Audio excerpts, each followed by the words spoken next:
Rain lashed down, wind howled. A taxi driver, Jake, squinted through the darkness. He was tired, ready for his shift to end.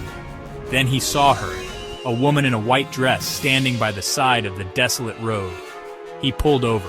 She got in, her dress clinging to her slender frame. "Grandview Cemetery," she whispered, her voice barely audible. Jake shivered. Something felt off. The woman stared straight ahead, her face obscured by a veil. The silence in the taxi was thick, heavy.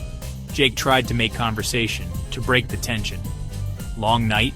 he asked. The woman didn't respond. Jake glanced at her in the rearview mirror.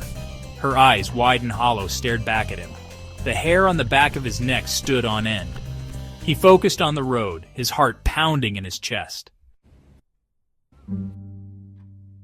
Minutes stretched into an eternity. The cemetery was approaching.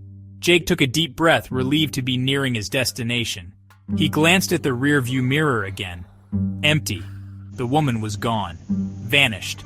Jake slammed the brakes, the taxi skidding to a halt. He whipped around, searching the back seat.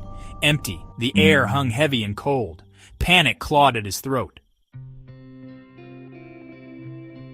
He drove to the cemetery entrance, his mind racing.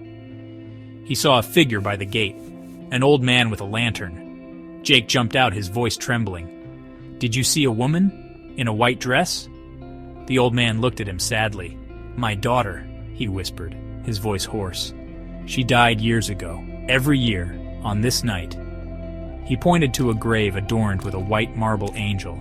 The inscription read, "Eleanor Grace, beloved daughter." Jake stared at the grave, the truth dawning on him. He had just given a ride to a ghost.